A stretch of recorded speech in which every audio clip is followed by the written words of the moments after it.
जय हिंद दोस्तों उत्तर प्रदेश पुलिस भर्ती बोर्ड ने उत्तर प्रदेश पुलिस की 60,244 पदों की सीधी भर्ती एग्जाम का DVPSD नॉर्मलाइजेशन कट ऑफ जारी किया है। तो सबसे पहले उनको बहुत बधाई, कांग्रेचुलेसन। जिनका नाम इस लिस्ट में आया है और जिनका नहीं आया है उनको भी बहुत बधाई। वो गलतियों से सीखें और सुधार करें। उन्होंने भी काफ़ी मेहनत किया था। तो हम इस वीडियो में क्या क्या देखेंगे, उत्तर प्रदेश पुलिस का DVPSD नॉर्मलाइज कट ऑफ देखेंगे, क्या इसकी दूसरी लिस्ट आएगी या नहीं उसके बारे में देखेंगे। उत्तर प्रदेश पुलिस से रिलेटेड कुछ महत्वपूर्ण मुद्दों पे भी हम देखेंगे, जैसे स्कोर कार्ड या नॉर्मलाइजेशन मार्क जारी किया जाएगा कि नहीं, कट ऑफ ज़्यादा जाने का क्या कारण है, जिनका नहीं हुआ वो क्या करें, दौड़ कब से शुरू करें, फाइनल कट ऑफ कितनी जाएगी, इसके बारे में हम देखेंगे। तो हम स्टार्ट करते हैं। दोस्तों, DVPSD में क्वालिफाई करने वाले अभ्यर्थियों के लिए कट ऑफ मार्क जारी कर दिया गया है। लिखित परीक्षा का आयोजन दोस्तों 23, 24, 25 और 30, 31 अगस्त 2024 के 10 शिफ्टों में हुआ था, जिसमें 48 लाख के आसपास फॉर्म भरे गए थे और एग्ज़ाम 34 से 35 लाख स्टूडेंट ने दिया था, जिसमें एक सीट पे दोस्तों 58 स्टूडेंट एवरेज देखा जाए तो आते हैं। दोस्तों, बात करें नॉर्मलाइजेशन और श्रेणीवार आरक्षण प्रक्रिया के आधार पर कुल 2.5 गुना अभ्यर्थियों को, जिनकी कुल संख्या है 1,74,316 अभ्यर्थियों को DVPSD के लिए बुलाया जा रहा है। जो ये DVPSD जो लिस्ट जारी की गई है उसमें 1,74,316 अभ्यर्थी शामिल हैं। दोस्तों, आगे बात करें यूपी पुलिस DVPSD का नॉर्मलाइजेशन कट ऑफ की, तो अनरिजर्व के लिए, अनारक्षित के लिए ये 214.04 गया है और वहीं स्वतंत्रता सेनानी के लिए 75.96 उनका कट ऑफ गया है। भूतपूर्व सैनिक के लिए कट ऑफ 100 गया है और अनारक्षित रिजर्व जो जनरल की महिला श्रेणी के अभ्यर्थी हैं उनके लिए कट ऑफ 203 गया है। आर्थिक रूप से कमज़ोर वर्ग यानी EWS का जो कट ऑफ गया है 187.31 गया है और महिला के लिए 180.23 इनका कट ऑफ गया है। यानी कि जो 180 से ऊपर महिला जिनका नॉर्मलाइजेशन मार्क जो है वो 180 से ज़्यादा आ रहा है वो क्वालिफाई होंगे। वहीं OBC की बात करें दोस्तों, OBC का जो कट ऑफ गया है वो 198.99 गया है और भूतपूर्व सैनिकों के लिए OBC का कट ऑफ 59.00 के आसपास गया है। OBC वर्ग की महिलाओं का कट ऑफ दोस्तों 189.39 गया है। SC के लिए 178.04 गया है और SC महिलाओं के लिए 159.13 इसका कट ऑफ गया है। वहीं ST के लिए बात करें तो 146 जो है ये पुरुषों का कट ऑफ गया है और महिलाओं के लिए 136.02 इनका कट ऑफ गया है। जो इसका नॉर्मलाइज कट ऑफ जारी किया गया है इससे ऊपर जो होंगे वो क्वालिफाई हैं, उनका नाम आप लिस्ट में आप सर्च कर सकते हैं। दोस्तों, आगे बात करें तो DVPSD में सफल होने वाले अभ्यर्थियों की शॉर्ट लिस्ट जारी कर दी गई है, जिसमें रजिस्ट्रेशन और रोल नंबर डालकर आप चेक कर सकते हैं। आयोग की वेबसाइट पे जाएंगे और वहाँ पे ये जो क्वालिफाई किए हैं, जो कट ऑफ से ऊपर अभ्यर्थी हैं, उनका नाम आप रजिस्ट्रेशन और रोल नंबर डाल के अपना नाम चेक कर सकते हैं। आगे हम बात करें दोस्तों, इस टाइप का आपको जिन्होंने DVPSD के लिए क्वालिफाई किया है, कट ऑफ को क्लियर किया है, उनका इस टाइप का आप जो आयोग की साइट पे जाएंगे वहाँ पे अपना रजिस्ट्रेशन नंबर डालेंगे। देखिए आपका यहाँ रजिस्ट्रेशन नंबर शो किया है और आप यहाँ पे रोल नंबर अपना देख सकते हैं। आप ये डालेंगे तो आपका तुरंत स्कैन कर लेगा कि आप इसमें क्वालिफाई हैं कि या नहीं है। आगे हम चलते हैं दोस्तों, दूसरी लिस्ट जारी की जाएगी कि नहीं इसके बारे में देखते हैं। तो DVPSD में अपेक्षित संख्या में अभ्यर्थी सफल नहीं होने की अवस्था में आवश्यकता अनुसार श्रेणीवार अभ्यर्थियों को बुलाया जा सकता है। अगर जो कट ऑफ जारी किया गया है 1,74,000 के आसपास जो स्टूडेंट हैं, अगर उसमें से जितनी अपेक्षा किया गया है, जैसे 60,000 अगर वहाँ से नहीं क्लियर होते हैं तो फिर से कट ऑफ जारी किया जा सकता है। आगे बात करें दोस्तों, DVPSD की कार्रवाई जो है वो दिसंबर 2024 के तृतीय सप्ताह से आयोजित किया जाएगा, यानी कि 15 दिसंबर के बाद से DVPSD की कार्रवाई शुरू होगी। DVPSD मतलब दोस्तों डॉक्यूमेंट वेरिफिकेशन और फिजिकल स्टैंडर्ड टेस्ट का क्वालिफाई करने वाले जो अभ्यर्थी हैं उनको दौड़ के लिए जनवरी 2025 के तीसरे सप्ताह में इसका आयोजन किया जाएगा, यानी कि 15 जनवरी के बाद से दौड़ कराई जाएगी। तो आपके पास लगभग 2 महीने का टाइम मिल रहा है, इसमें आप अच्छी खासी अपनी रनिंग स्टार्ट कर सकते हैं। आगे दोस्तों देखें, उत्तर प्रदेश पुलिस के कुछ महत्वपूर्ण इशूज हैं उसको देख लेते हैं। स्कोर कार्ड या नॉर्मलाइजेशन मार्क के बारे में देखेंगे। कट ऑफ ज़्यादा जाने का क्या कारण है, इतना ज़्यादा कट ऑफ गई है, इसके पीछे क्या कारण है। जिनका नहीं हुआ वो क्या करें, दौड़ कब से शुरू करनी है, कब से शुरू करें, फाइनल कट ऑफ कितनी जाएगी, इसके बारे में हम एक एक के बारे में देख लेते हैं।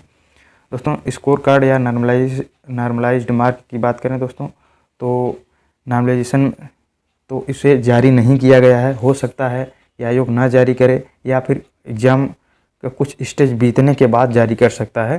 तो अगर नॉर्मलाइजेशन स्कोर दे दिया होता तो स्टूडेंट जो है वहाँ से अपना कितना नंबर घटा है, कितना नंबर बढ़ा है, वहाँ से ये देख लेते हैं। जैसे अन्य एग्जाम में होता है, एग्जाम एसएससी में हो गया, पेट में जैसे ये सुविधाएं थी, तो इस टाइप का आप एक रा स्कोर मालूम होता, कितना नॉर्मलाइज मार्क हमारा बढ़ा है, उसके बारे में जानकारी हो सकती थी। और इसके साथ दोस्तों कट ऑफ से कितना नंबर नहीं हुआ है, नॉर्मलाइज स्कोर होता तो उनको पता चलता कि हमारा कितना नंबर बढ़ा है और हम कितने नंबर कट ऑफ से कम रह गए हैं, हमारा इतना नंबर से नहीं हुआ है। तो उनके अंदर एक कॉन्फिडेंस होता है कि हमने सिर्फ 2 नंबर, 4 नंबर या 5 नंबर से हमारा सिलेक्शन नहीं हुआ है। तो नॉर्मलाइज स्कोर ज़रूर जारी किया जाना चाहिए था, लेकिन अभी आयोग ने जारी नहीं किया है। कट ऑफ ज़्यादा जाने का क्या कारण है दोस्तों, तो दोस्तों इसके कई कारण हैं। आप देख सकते हैं कि 2019 के बाद, यानी कि 5 से 6 साल के बाद ये भर्ती का आई है, तब से स्टूडेंट इंतज़ार कर रहे थे इस एग्ज़ाम का। तो इसका एक कारण था कट ऑफ ज़्यादा जाने का। और एज छूट भी मिली है, स्टूडेंट को एज की छूट मिली है। ऑफलाइन और ऑनलाइन क्लास से बेहतर तैयारी हो सकी है लोगों की।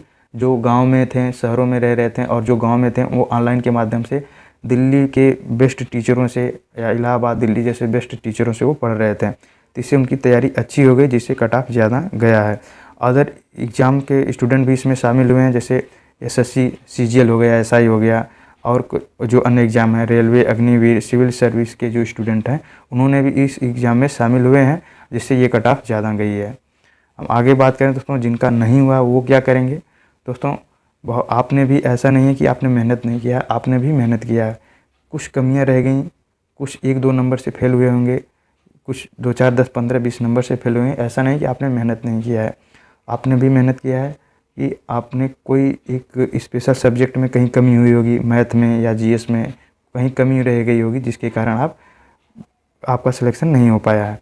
तो आपने भी मेहनत किया है, इसमें कोई डाउट नहीं है। तो दोस्तों आप, दूसरा बात आता है कि मम्मी पापा से कैसे बताएं। तो दोस्तों आपको बहुत ही शालीनता के साथ उनके साथ पेश आना है, अच्छा व्यवहार करना है। अपने गलतियों को उनसे शेयर कीजिए, ठीक है, और उनसे बचिएगा नहीं, उनसे अपनी गलतियों का शेयर करेंगे, ज़रूर वो आपका साथ देंगे। इसके साथ दोस्तों ये आपको दुखी, आपने इतना एग्ज़ाम दिया तो इतना मेहनत किया उसके लिए, इसलिए दुखी होना, परेशान होना, अंदर से टूट जाना स्वाभाविक है दोस्त। लेकिन आपको टूटना नहीं है, आप एक घायल शेर की तरह हैं। ये टूटना, परेशान होना, ये 2-4 दिन तक हो जाए तो नॉर्मल है, इससे ज़्यादा नहीं होना चाहिए। आप अच्छा कदम उठाएंगे, कोई गलत कदम नहीं उठाएंगे। आपने मेहनत किया है, ये जो मेहनत किया है ये दूसरे एग्ज़ाम में भी आपको हेल्प मिलेगा। इसका अदर एग्ज़ाम जो देंगे वहाँ पे भी लगभग सिलेबस सेम है, कुछ लेवल ऊपर नीचे है, बाकी ये जो मेहनत किया आपने उसका आपको अदर एग्ज़ाम में भी हेल्प मिलेगा। दोस्तों सफलता को स्वीकार करो, ये असफलता है, असफलता को स्वीकार करो कि हमने असफल हो गया, इसको आप स्वीकार कर लोगे तो अंदर से आपको तसल्ली मिलेगी। तो दोस्त आप गिरना, फिर से उठना, गिरना, गिरकर उठना और फिर से संघर्ष करते हुए दूसरे एग्ज़ाम को क्वालिफाई करेंगे तो असफलता का जो मज़ा है ना दोस्त, वो अलग ही लेवल का होता है। आप असफल होते हो, उससे सीखते हो, गिरते हो, फिर से उठते हो, संघर्ष करते हो, इसके बाद आप एग्ज़ाम को क्वालिफाई करते हो, तो उसका मज़ा ही अलग होता है। तो आपको असफलता को स्वीकार करना है, फिर से संघर्ष करना है, फिर से उठना है और एग्ज़ाम जैसे एसआई हो गया, एसएससी हो गया, रेलवे हो गया, स्टेट एग्ज़ाम को आपको क्वालिफाई करना है। आप क्वालिफाई करेंगे। बहुत सारे जो है कि अदर छोटे छोटे एग्ज़ाम में फेल हुए हैं, उसके बाद वो एसआई जैसे और जो बड़े बड़े पदों पे आसीन हुए हैं। एसआई, एसएससी, रेलवे और स्टेट एग्ज़ाम के बड़े बड़े पदों पर वो सफलता उन्हें मिली है। तो आपको असफलता को स्वीकार करना है, उससे सीखना है, संघर्ष करके आपको अदर एग्ज़ाम को क्वालिफाई करना है। दोस्तों ये आपकी वो परीक्षा की घड़ी है दोस्तों, जब आप हमेशा एकांत महसूस करते हैं। ये आपके परीक्षा की घड़ी है। आपके हौसला, जुनून, आत्मविश्वास, अनुशासन और त्याग की, जो आपने इतना सब कुछ किया है, आपके अंदर कॉन्फिडेंस का, अनुशासन, जो डिसिप्लिन आपने जगा के इतना मेहनत किया है, उसकी परीक्षा का ये दौर है। यहाँ पे आपको टूटना नहीं है। अपने कॉन्फिडेंस अपने ऊपर रखिए, अपने ऊपर विश्वास रखिए। फिर से एक नई एनर्जी के साथ आप एग्ज़ाम में फिर से जुटिए, ज़रूर ही दोस्त आगे आप सफल होंगे। गलती से सीखिए दोस्त और सुधार कीजिए कि उसमें हमने कहाँ पे गलती किया, हिंदी में कोई गलती हुआ, जीएस में कोई गलती हो गया या रीजनिंग में या मैथ में कहाँ पे गलती हुआ है कि और आगे एग्ज़ाम में गलती ना हो और आप सफल हो सकें। दोस्तों आगे बात करें, कुछ स्टूडेंट जो इसमें क्लियर किए हैं उनके मन में होगा कि दौड़ कब से शुरू करें। तो दोस्त आप इस चीज़ को ध्यान रखिएगा कि प्रतिस्पर्धा कम हुई है, ख़त्म नहीं हुई है। दोस्तों आपने एक स्टेज को तोड़ा है, जो एक बड़ा स्टेज था उसको आपने तोड़ दिया, लेकिन अभी आगे भी स्टेज बाकी हैं। तो आपको इसको ध्यान में रखना है कि आगे भी अभी कंपटीशन बाकी है, तो हमें एक नई एनर्जी के साथ फिर से लगना है। दोस्तों आपके ज्ञान का टेस्ट हो चुका है, आपने लिखित परीक्षा दिया जिसको आपने क्वालिफाई किया है। अब आपके शरीर और मन की जांच होगी, तो इसलिए आपको शरीर और मन के स्वास्थ्य पे ध्यान देना है, ताकि आप जो दौड़ है और जो भी आगे प्रोसेस है आप मानसिक रूप से मजबूत रहें, एनर्जेटिक रहें और उसको आपको क्लियर कर सकें। दोस्तों बात करें आगे, कम से ज़्यादा दौड़ की शुरुआत आपको अभी से कर देनी है। महिलाओं के लिए 2.5 किलोमीटर है और पुरुषों के लिए दोस्तों ये लगभग 5 किलोमीटर की दौड़ है। अगर आप अभी से तैयारी करेंगे तो आपको 15 जनवरी के बाद जो दौड़ होनी है उसको आप ज़रूर क्लियर कर सकेंगे। तो आपको अपने शरीर और मन को एनर्जेटिक और मजबूत बनाना है ताकि आप इस एग्ज़ाम को क्लियर कर सकें। आगे बात करें दोस्तों, फाइनल कट ऑफ कितनी जाएगी। तो दोस्त जो पिछले साल एग्ज़ाम हुए थे 2019 में और उसके पहले, उसमें देखा गया है कि 5 से 12 नंबर जो है फाइनल कट ऑफ में बढ़ने की संभावना होती है। हो सकता है कि 5 से 12 नंबर का वेरिएशन यहाँ भी देखा जा सकता है, या नहीं भी हो सकता है, लेकिन 5 से 12 नंबर का वेरिएशन देखा जा सकता है। लेकिन अगर आपका कट ऑफ के बराबर इक्वल नंबर है फिर भी आपको हार नहीं मानी है, लगातार प्रयास करना है। DVPSD को क्वालिफाई करने वाले अभ्यर्थी को पीछे नहीं मुड़ना है, क्योंकि दोस्त नौकरी की डिमांड बहुत ही ज़्यादा है। अभी इसी एग्ज़ाम में देख लीजिए, एक सीट पे 58 लड़के थे और एग्ज़ाम में इससे भी ज़्यादा लड़के हैं। तो आप देख सकते हैं कितनी ज़्यादा बेरोज़गारी है। इसलिए आपका अगर जो कट ऑफ है जो वो एकदम बॉर्डर को बराबर है या बॉर्डर से ऊपर है, फिर भी आपको लगातार प्रयास करना है। हो सकता है इसका फ़ायदा आपको मिल सके। जैसे DVPSD की जांच प्रक्रिया में कई अभ्यर्थी जो हैं वहाँ से बाहर होंगे, तो हो सकता है वहाँ से आपको फ़ायदा मिल जाए। कुछ स्टूडेंट इसको ज्वाइन नहीं करेंगे तो उसका फ़ायदा आपको मिलेगा, जैसे वो दूसरे एग्ज़ाम को क्वालिफाई कर लिए हैं, SSC GD या CGL जैसे एग्ज़ाम को क्वालिफाई हो जाए, तो ये उनका लक्ष्य बड़ी नौकरी हो, तो अगर वो इसमें नहीं जाएंगे तो उसका फ़ायदा आपको मिलेगा। कुछ स्टूडेंट हैं दोस्तों जो चेक करने के लिए इसको एग्ज़ाम को दिए हैं, तो हो सकता है उनकी हाइट कम हो या उनके पास नॉलेज रहा हो, हाइट कम हो, तो वो इससे बाहर हो जाएंगे, तो आपको उसका फ़ायदा मिल सकता है। तो इस चीज़ को आपको ध्यान में रखना है, लगातार प्रयास करना है, हार नहीं मारनी है। तो इसके साथ एक कोट के साथ हम इस वीडियो को अंत करते हैं। दोस्तों ये आत्मविश्वास और कड़ी मेहनत असफलता नामक बीमारी को मारने का सबसे बढ़िया दवाई है, डॉक्टर APJ अब्दुल कलाम जी ने कहा है।